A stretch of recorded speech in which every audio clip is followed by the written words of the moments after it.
C'est un antivol qui revient en tête de gondole. J'ai pris une canne en fait à mettre au volant quand même, pas au pédale, au volant.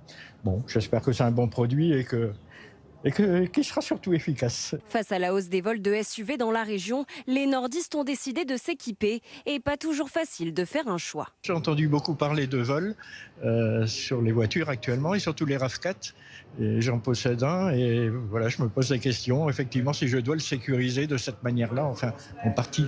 On entend beaucoup parler de vols, toutes les 2 minutes, il y a un véhicule qui disparaît, donc on essaye de mettre toutes les chances de son côté. Si le traditionnel antivol manuel vous séduit toujours, une fois que vous posez comme ça, vous fermez comme ça et puis c'est fini, tout est fini. les vraies stars sont les antivols électroniques, déjà en rupture dans cet atelier. Alors c'est un petit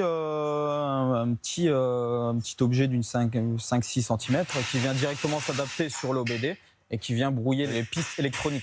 La tendance de vol, c'est plutôt via l'électronique. Maintenant, on ne casse plus forcément un carreau. On arrive électroniquement à démarrer le véhicule en moins d'1 minute sans problème.